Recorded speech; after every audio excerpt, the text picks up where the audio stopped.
এই যে আমাদের দেরি করে রাতে ঘুম আসে, স্ক্রিনার শক্তি, এই ডিভাইস আমাদের আরামের ঘুম কেড়ে নিছে কেন জানেন? এর কারণ হচ্ছে আল্লাহর দেয়া যে ফিতরাত, এই ফিতরাতকে আমরা উল্টে দিয়েছি। ইসলামিক লাইফস্টাইল হচ্ছে আপনি একেবারে সকাল সকাল আপনার দিন শুরু করবেন। Early to bed and early to rise makes a man healthy wealthy. সবাই তো শিখেছি এটা, যে আগে আগে ঘুমোতে যাও, আগে আগে ঘুম থেকে জাগো, তুমি ধনী হবে, তারপর তুমি প্রজ্ঞাবান হবে, তুমি সুস্বাস্থ্যের অধিকারী হবে। এটা হচ্ছে ইসলামিক লাইফস্টাইলের একটা কোর ভ্যালিউ। সকাল সকাল দিন শুরু করা মানে সানরাইজের আগে আমার সকাল শুরু হবে। কাজী নজরুলের যে কবিতা, সূর্যি মামা জাগার আগে উঠবো আমি জেগে, পড়েছি আমরা সবাই, কিন্তু হয়তো মানা হয় না। তো এই যে সকাল সকাল ঘুম থেকে ওঠা, এটা যদি আপনার মধ্যে না থাকে, এটা ইসলামিক লাইফস্টাইল হতে পারে না।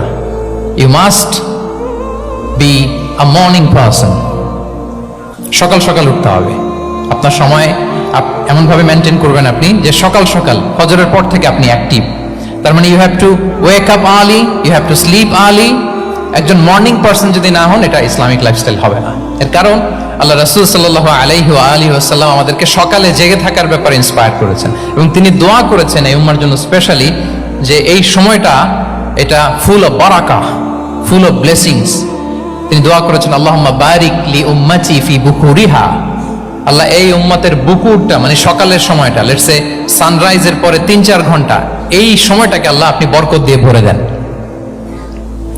এই সময়টাতে ঘুমানো যাবে না, এটা হচ্ছে বরকতের সময়। এবং আল্লাহ রাসূল সাল্লাল্লাহু আলাইহি সাল্লাম যদি কোনো সামরিক অভিযান প্রেরণ করতেন, এই টাইমে প্রেরণ করতেন, এই বকুরের টাইমে। এবং সাহাবারা তাদের কোনো ট্রেড ক্যারাভান, ব্যবসায়িক কাফেলা যখন সেন্ড করতেন, এই টাইমটাতে সেন্ড করতেন, কারণ এই টাইমটাতে বারাকা। তো এখন নিজের সাথে মিলিয়ে নেন যে এই টাইমটাতে আমরা কি করি। আমি জানি না আপনাদের কি অভ্যাস। আমি এসে তো শুনলাম যে জাহাঙ্গীরনগর বিশ্ববিদ্যালয়ে নাকি যতজন শিক্ষার্থী, মানে ততজনের জন্য এখানে আবাসনের ব্যবস্থা আছে। বাংলাদেশের কোনো ইউনিভার্সিটিতে নাকি এটা নাই। আলহামদুলিল্লাহ, অসাধারণ প্রিভিলেজ, এখানে অনেক সুন্দর সুযোগ। তো এখন বলেন, আপনাদের সকালের রুটিন কি? বলেন, ঘুমিয়ে থাকেন না জেগে থাকেন? হ্যাঁ, আচ্ছা, ফজরের পরে আমরা ঘুমাই কারা কারা দেখি? সর্বনাশ। আচ্ছা ঠিক আছে, হাত নামান। আচ্ছা, ফজরের পরে আমরা একটু এক্সারসাইজ করি, পড়াশোনা করতে বসি কারা কারা? মাশাআল্লাহ, আছে কিছু, ঠিক আছে, হাত নামান। এবার 2 বারের 1 বারও যারা হাত তোলেননি তারা হাত তোলেন। আপনারা কি করেন? এইটা এইটা হ্যাঁ, ডিভাইস। তো সম্মানিত সুধী মণ্ডলী, আল্লাহুম্মা বারিক লি উম্মতি ফি বুকুরিহা। আপনারা আমাকে এনেছেন ইসলামিক লাইফস্টাইল নিয়ে বলতে, তো আমাকে বলতেই হবে ফজরের পরে ঘুমানো চলবে। প্রথমে আমরা হারামকে না বলে দিলাম, এবার আমরা না করে দিব কোনটাকে? হ্যাঁ, ফজরের পরে আজকে থেকে কোনো ঘুম চলবে। যদি আপনি চান, একটু একটু দূরে সরাইতে হবে, যে ড্রোনগুলো একটু দূরে সরাইতে হবে। ফজরের পরে আজকে থেকে আমি এখানে জবরদস্তি করব না, শুধু আপনাদের সামনে আমি প্রেজেন্ট করছি। যদি সেমিনারের যে টপিক নিয়ে আপনারা শুনতে এসেছেন, এটা যদি আপনি অ্যাডাপ্ট করতে চান, অনুশীলন করতে চান, হ্যাঁ, ফজরের পরে আজকে থেকে কোনো ঘুম চলবে। এই সময়টাতে অনেক বারাকা আছে।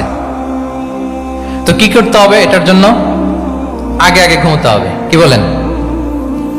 অনেকে ফজরের এই বরকতময় সময়টা তারা ঘুমাতে ঘুমাতে মিস করে। এর কারণ দেরিতে ঘুমোতে যাওয়া। আগে আগে ঘুমানোর অভ্যাস করতে হবে। কিন্তু আগে তো ঘুম আসে না, তাই না? এই যে ডিভাইস আমাদেরকে ঘুমাতে দেয় না, আমাদের শান্তির ঘুম কেড়ে নিছে এই ডিভাইস। এই ডিভাইস অ্যাডিকশন, স্ক্রিন আসক্তি, এই স্ক্রিন আসক্তি আমাদের শান্তির ঘুমকে কি করেছে?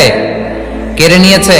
আল্লাহ তাআলা রাতকে বানিয়েছেন ঘুমের জন্য। ওয়াজআলনাল লাইলা লিবাসা। লিবাস মানে আবরণ। আমি রাতকে বানিয়েছি পোশাকের মতো আবরণ করে, যে আবরণ রাত্রিবেলা নিঝুম নিস্তব্ধ অন্ধকার দিয়ে ছেয়ে দেয়। ফলে মেলাটিন নামে একটা হরমোন নিঃসরিত হয়, আমাদের ঘুম ঘুম ভাব আসে। ঘুমের জন্য আল্লাহ তৈরি করেছেন রাতকে। এরপরে আল্লাহ তাআলা বললেন, ওয়াজআলনান নাহারা মাআশা।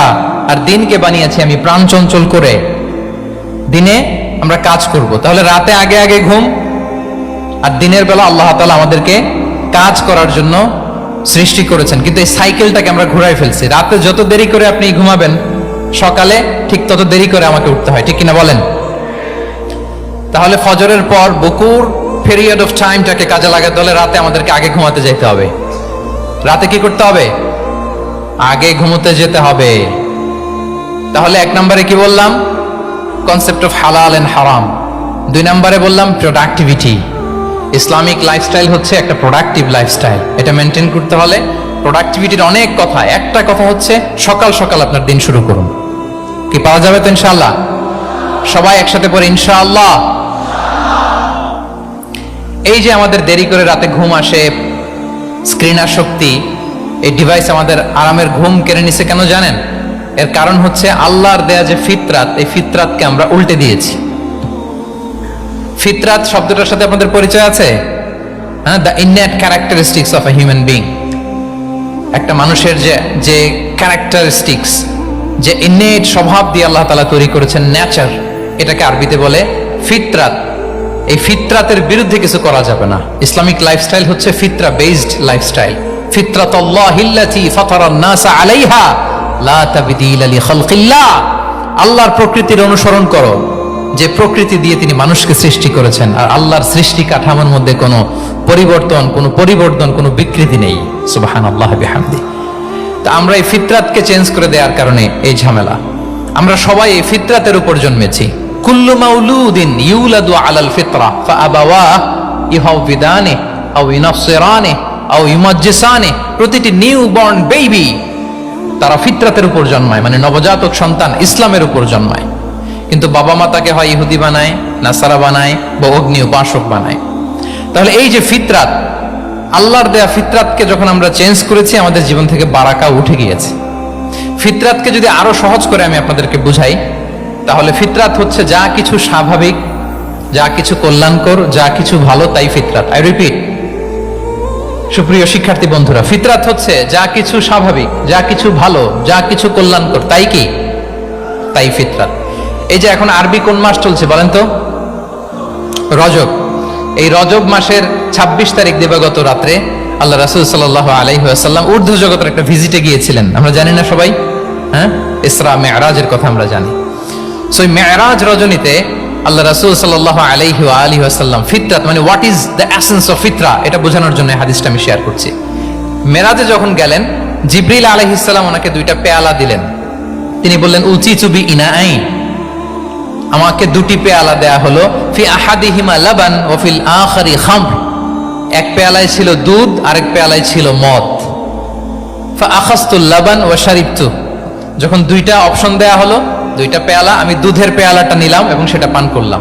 তখন জিবরিল আলাইহিস সালাম বললেন, আসাবতাল ফিতরা, মানে you are guided to the ফিতরা, আপনি সঠিকটাই নিয়েছেন। যেটা ফিতরা, যেটা নেওয়া উচিত, আপনি ওইটাই নিয়েছেন। তাহলে এখন আরো সহজ হবে। যদি 2টা পেয়ালা দেয়া হয়, একটা মদের পেয়ালা আর একটা দুধের পেয়ালা, তো আমরা নিব কোনটা বলেন? হ্যাঁ, তাইলেই ফিতরা হবে। তাহলে কি হবে? তাহলে যেটা স্বাভাবিক, যেটা কল্যাণকর, যেটা আমাদের জন্য ভালো, সেটা হচ্ছে ফিতরাত। তাহলে মদের পেয়ালা, দুধের পেয়ালা, কোনটা নিব? সবাই নিব তো নাকি? আমাদের রুচির যে দুর্ভিক্ষ চলতেছে, অনেকে মদের পেয়ালাই নিয়ে নিবে। আছে না একদল? তারা কি করে? ওইটা চুজ করে ফেলবে।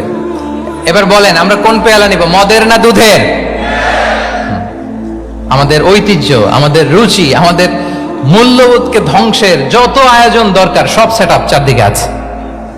আল্লাহর ফিতরাতকে ধ্বংস করে দেওয়ার শয়তানি সব আয়োজন আমাদের চারিদিকে। বাট আপনাকে রাইট থিংটা চুজ করতে হবে। তাহলে রাসূল সাল্লাল্লাহু আলাইহি ওয়াসাল্লামকে দুধ দেয়া হলো, মদ দেয়া হলো, তিনি নিলেন দুধের পেয়ালা। তাহলে এটা হচ্ছে ফিতরাত। এটা কি? ফিতরাত। এভাবে সবকিছু চেঞ্জ করে দেয়া হয়েছে।